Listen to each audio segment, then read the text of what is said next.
ఓం శాంతి. Murali date 16/10/25. మధురమైన పిల్లలు ఏకాంతంగా కూర్చొని శరీరానికి భిన్నంగా ఉన్న ఆత్మను అనుభవమయ్యే విధంగా అభ్యాసం చేయండి. దీనినే జీవిస్తూ మరణించడం అని అంటారు. ప్రశ్న: ఏకాంతం అంటే ఏమిటి? ఏకాంతంలో కూర్చొని మీరు దేనిని అనుభవం చేయాలి? జవాబు: ఏకాంతం అంటే ఒక్కరి స్మృతిలో ఈ శరీర అంతం జరగాలి. అంటే ఏకాంతంలో కూర్చొని నేనొక ఆత్మను, ఈ శరీరాన్ని అంటే చర్మాన్ని వదిలి బాబా దగ్గరికి వెళ్తూ ఉన్నాను అనుభవం చేయండి. ఇంకెవ్వరూ గుర్తుకు రాకూడదు. కూర్చుంటూ అశరీరిగా అయిపోండి. ఈ శరీరం నుండి చనిపోయినట్లు అనుభవం చేసుకోండి. నేనొక ఆత్మను, నేను శివబాబా సంతానాన్ని. ఈ అభ్యాసం ద్వారా దేహాభిమానం తొలగిపోతుంది. ఓం శాంతి. మధురాతి మధురమైన పిల్లలు, మీరు ఇక్కడ కూర్చున్నప్పుడు స్వయాన్ని ఆత్మగా భావిస్తూ బాబాని స్మృతి చేస్తూ ఉండండి. ఇతర విషయాల వైపుకు మీ బుద్ధి వెళ్ళకూడదు.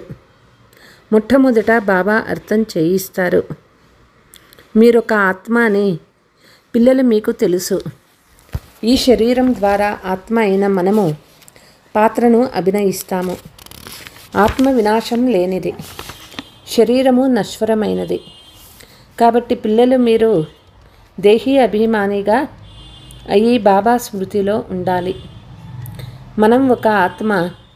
కర్మేంద్రియాలను కావాలంటే ఉపయోగించుకోవచ్చు, లేకపోతే లేదు. స్వయాన్ని శరీరం నుండి భిన్నంగా భావించాలి. స్వయాన్ని ఆత్మగా భావించండి అని బాబా అంటారు. దేహాన్ని మరిచిపోతూ ఉండండి. ఆత్మ అయినా మనము నిర్బంధనులము.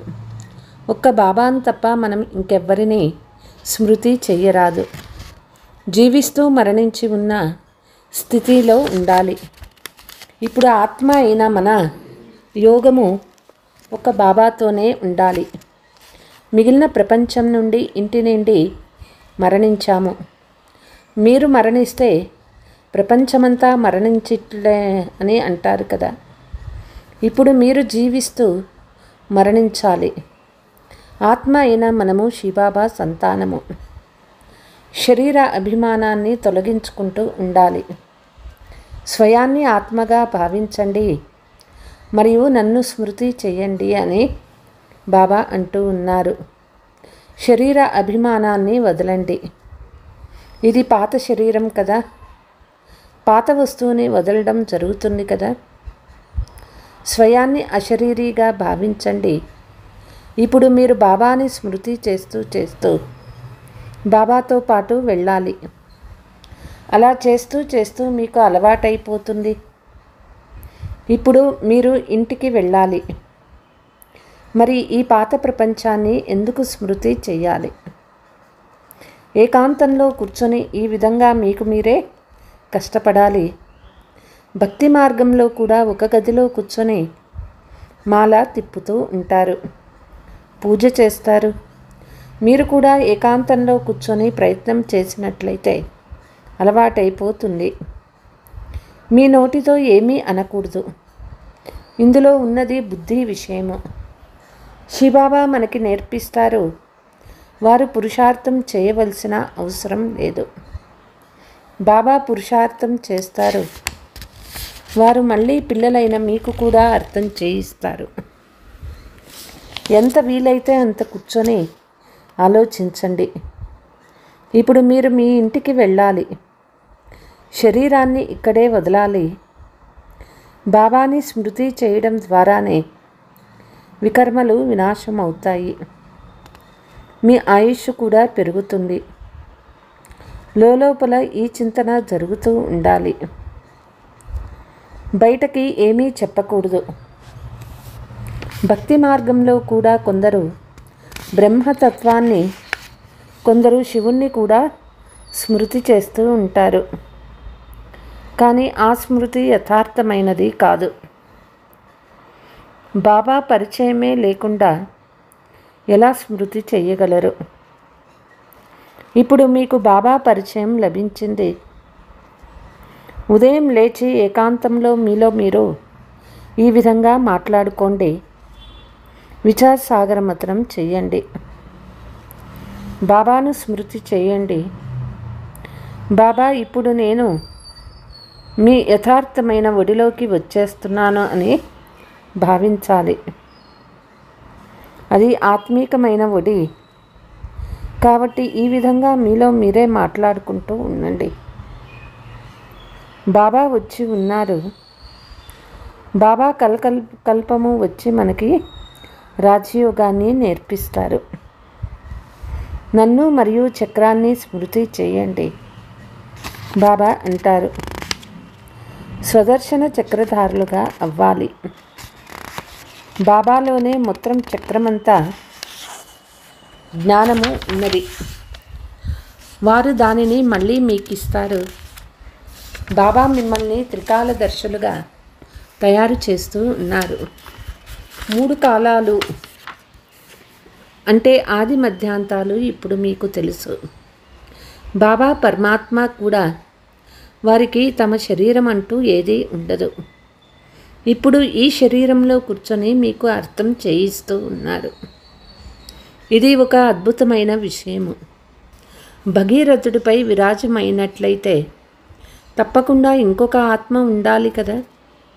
ఇతడిది అనేక జన్మల తర్వాత అంతిమ జన్మ. నెంబర్ 1 పావనుడైన అతడే నెంబర్ 1 పతితులుగా అవుతారు. స్వయాన్ని భగవంతునిగా లేక విష్ణువుగా చెప్పుకోవటం లేదు కదా. ఇక్కడ ఒక్క ఆత్మ కూడా పావనంగా లేదు. అందరూ పతితంగానే ఉన్నారు. ఈ విధంగా విచార సాగర మంత్రం చేసినట్లయితే మీకెంతో సంతోషం కూడా ఉంటుంది. ఇందులో ఏకాంతం కూడా తప్పకుండా కావాలి అని బాబా అంటారు. ఒక్కరి స్మృతిలోనే శరీరము అంతం జరగడాన్నే ఏకాంతము అని అంటారు. ఇప్పుడు ఈ శరీరం విడిపోతుంది. సన్యాసీలు కూడా బ్రహ్మము స్మృతిలో లేక తత్వము స్మృతిలో ఉంటారు. ఆ స్మృతిలో ఉంటూ శరీర అభిమానాన్ని తొలగించుకుంటారు. నేను బ్రహ్మతత్వంలో లీనమైపోవాలి అని అనుకుంటూ కూర్చుండిపోతారు. తపస్సులో కూర్చుంటూ శరీరాన్ని వదిలేస్తారు. భక్తిలో మనుషులు ఎన్నో ఎదురు దెబ్బలు తింటూ ఉంటారు. ఇందులో ఎదురు దెబ్బలు తినే విషయమేమీ లేదు. స్మృతిలోనే ఉండాలి. చివరిలో ఎవ్వరూ గుర్తుకు రాకూడదు. గృహస్థ జీవనంలో ఉండాల్సిందే. అందులో ఉంటూ కొంత సమయాన్ని వేరుగా తీయాలి. విద్యార్థులకు చదువుపై అభిరుచి ఉంటుంది కదా. ఇది ఒక చదువు. స్వయాన్ని ఆత్మగా భావించని కారణంగా తండ్రి, గురువు, టీచర్ని అందరూ మర్చిపోతారు. ఏకాంతంగా కూర్చొని ఈ విధంగా ఆలోచించండి. గృహస్థుల ఇళ్లల్లో వైబ్రేషన్లు సరిగ్గా ఉండవు. వేరే అవకాశం ఉన్నట్లయితే ఒక గదిలో కూర్చోండి. మాతలకు పగలు కూడా సమయం దొరుకుతుంది. పిల్లలు స్కూళ్ళకి వెళ్ళిపోతారు. ఎంత సమయం దొరికితే అంత అభ్యాసం చేస్తూ ఉండండి. మీకు ఒకే ఇల్లు ఉంది కానీ బాబాకు ఎన్నో లెక్కలేనన్ని ఇళ్ళు ఉన్నాయి. ఇంకా వృద్ధి అవుతూనే ఉంటాయి. మనుషులకు తమ వ్యాపార వ్యవహారాల చింత ఉండటంతో వారికి నిద్ర ఉండదు. ఇది ఒక వ్యాపారం కదా. వీరు ఎంత పెద్ద వ్యాపారి. టోకు వ్యాపారం చేస్తారు. పాత శరీరం మొదలైన వాటిని తీసుకొని కొత్త వాటిని ఇస్తారు. అందరికీ దారి చూపిస్తారు. ఈ వ్యాపారాన్ని కూడా ఇతనే చేయాలి. ఇది చాలా పెద్ద వ్యాపారము. వ్యాపారికి తన వ్యాపార ఆలోచనలే ఉంటాయి. బాబా అభ్యాసం చేసి ఈ విధంగా చెయ్యండి అని పిల్లలకు తెలియచేస్తారు. ఎంతగా మీరు బాబా స్మృతిలో ఉంటారో అంతగా స్వతహాగా నిద్ర ఎగిరిపోతుంది. సంపాదనలో ఆత్మకు ఎంతో ఆనందం ఉంటుంది. సంపాదన కొరకు మనుషులు రాత్రి వేళల మేలుకుంటారు. సీజన్లో రాత్రి అంతా దుకాణాలు తెరిచి ఉంటాయి. మీ సంపాదన కూడా రాత్రి వేళలో మరియు ఉదయం చాలా బాగా జరుగుతుంది. స్వదర్శన చక్రధారులుగా అవుతారు మరియు త్రికాలదర్శులుగా కూడా అవుతారు. 21 జన్మలకు మీరు ధనాన్ని పోగు చేసుకుంటారు. మనుషులు ధనవంతులుగా అయ్యేందుకు పురుషార్థం చేస్తారు. మీరు కూడా బాబాను స్మృతి చేసినట్లయితే వికర్మలు వినాశం అవుతాయి. శక్తి లభిస్తుంది. స్మృతి యాత్రలో ఉండకపోతే ఎంత నష్టం జరుగుతుంది. తలపై పాప భారం ఎంతో ఎక్కువగా ఉంది. ఇప్పుడు జమ చేసుకోవాలి. ఒక్కరినే స్మృతి చేయాలి. త్రికాలదర్శులుగా అవ్వాలి. అవినాశి ధనాన్ని అర్ధకల్పం కొరకు పోగు చేసుకోవాలి. ఇది చాలా విలువైనది. విచారసాగర మథనం చేసి రత్నాలను బయటకి తీయాలి. బాబా ఏ విధంగా చేస్తారో పిల్లలు కూడా యుక్తి తెలియచేస్తారు. బాబా మాయా తుఫాన్లు చాలా వస్తాయి అంటారు. ఎంత వీలైతే అంత మీ సంపాదనను జమ చేసుకోండి. ముందు ముందు ఏదో ఇదే పనికి వస్తుంది అని బాబా అంటారు. ఏకాంతంలో కూర్చొని బాబాని స్మృతి చేయండి. ఖాళీ ఉంటే మందిరాలు మొదలైన వాటిల్లో సేవ కూడా ఎక్కువగా చేయవచ్చు. బ్యాడ్జీ తప్పకుండా వేసుకొని ఉండాలి. ఇదొక ఆత్మీక మిలిటరీ అని అందరూ అర్థం చేసుకుంటారు. మేము స్వర్గ స్థాపనను చేస్తున్నామని మీరు వ్రాస్తారు. ఒకప్పుడు ఆది సనాతన దేవీ దేవతా ధర్మం ఉండేది. ఇప్పుడు అది లేదు. మళ్ళీ దాన్ని స్థాపిస్తూ ఉన్నాము. లక్ష్మీనారాయణులుగా అవ్వడమే మీ లక్ష్యము. ఇంకొన్నాళ్ల తర్వాత ఈ ట్రాన్స్లైట్ చిత్రాలను బ్యాటరీలతో పాటు ఊరేగిస్తారు. రాజ్యాన్ని మేము స్థాపిస్తూ ఉన్నామా అని అందరికీ చెబుతారు. ఈ చిత్రం అన్నిటికంటే చాలా ఫస్ట్ క్లాస్ అయిన చిత్రము. ఈ చిత్రం చాలా ప్రసిద్ధి అవుతుంది. లక్ష్మీనారాయణులు ఒక్కరే ఉండరు కదా, వారి రాజధాని అంతా ఉంటుంది. రాజ్యాస్థాపన జరుగుతూ ఉంది. ఇక మన్మనాభవ అని బాబా అంటారు. బాబా స్మృతి చేసినట్లయితే వికర్మలు వినాశం అవుతాయి. మేము గీతా సప్తాహాన్ని జరుపుకుంటాము అని అంటారు. ఈ ప్యాన్లన్నీ కల్పపూర్వం వలె తయారవుతూ ఉన్నాయి. ఊరేగింపులో ఈ చిత్రాన్ని తీసుకువెళ్ళవలసి ఉంటుంది. దీన్ని చూసి అందరూ సంతోషిస్తారు. తండ్రిని మరియు వారసత్వాన్ని స్మృతి చేయండి. మన్మనాభవ అంటారు. ఇవి గీతలోని పదాలు కదా. భగవంతుడు శ్రీబాబా నన్ను స్మృతి చేసినట్లయితే మీ వికర్మలు విలాసం అవుతాయని చెప్తారు. 84 జన్మల చక్రాన్ని స్మృతి చేసినట్లయితే మీరు ఈ విధంగా తయారవుతారు. సాహిత్యాన్ని కూడా మీరు కానుకగా ఇయ్యొచ్చు. శివబాబా బండారం సదా నిండుగా ఉంది. ముందు ముందు ఎంతో సేవ జరుగుతుంది. లక్ష్యం ఎంతో స్పష్టంగా ఉంది. ఒకే రాజ్యము ఒకే ధర్మం ఉంటాయి. అందరూ చాలా సంపన్నంగా ఉంటారు. ఒక రాజ్యము ఒకే ధర్మం ఉండాలని కోరుకుంటారు. మనుషులు ఏదైతే కోరుకుంటారో అవి ఇప్పుడు కనిపిస్తూ ఉన్నాయి. అచ్చా, मीठे मीठे सिकीलते बच्चों प्रति माँ पिता बाप दादा का याद प्यार और गुड मॉर्निंग. रूहानी बाप की रूहानी बच्चों को नमस्ते. हम रूहानी बच्चों की रूहानी माँ पिता बाप दादा को याद प्यार गुड मॉर्निंग नमस्ते नमस्ते. ధారణ: విచారసాగర మతనం చేసి మంచి మంచి జ్ఞాన రత్నాలను వెలికి తీయాలి. సంపాదనను జమ చేసుకోవాలి. సత్యమైన ఈశ్వరీయ సేవాదారులుగా అయ్యి సేవ చేయాలి. చదువులో ఎంతో అభిరుచి కలిగి ఉండాలి.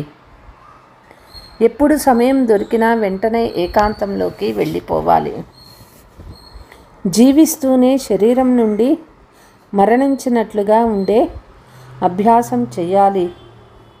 ఈ స్థితి అనుభవంతో ఉండాలి. దేహాభిమానాన్ని మర్చిపోవాలి.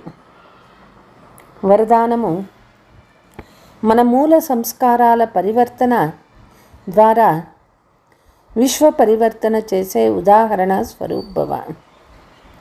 ప్రతి ఒక్కరి మూల సంస్కారం ఏదైతే ఉందో, నేచర్ అని అంటాము, ఏదైతే ప్రతి సమయం ముందుకు వెళ్ళడంలో అడ్డం కలిగిస్తుందో, ఈ మూల సంస్కారాన్ని పరివర్తన చేసే ఉదాహరణ స్వరూపులుగా అవ్వండి.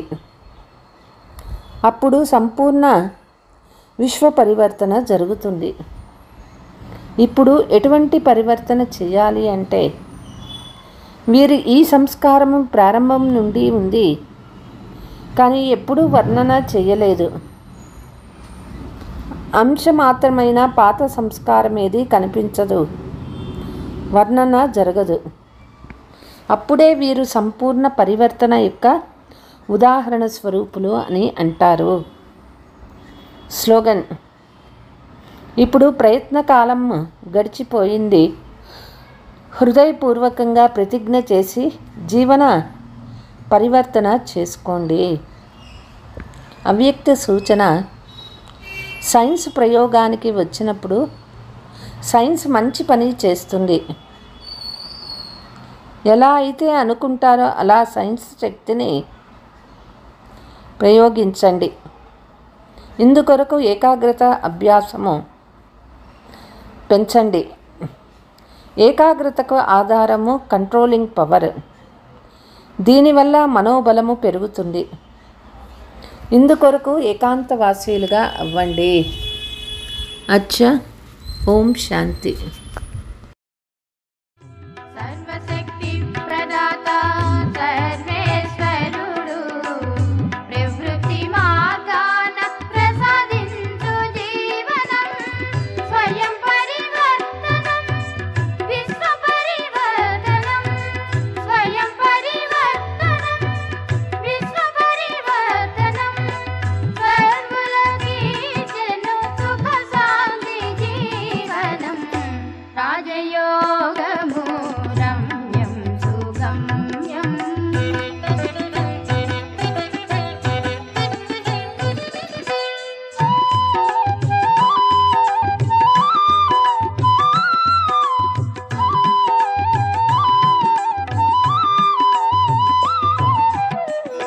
ఆత్మ పరమాత్మల మధుర సంగమం స్మృతి స్థితి గతులలో నిశ్చల జీవనం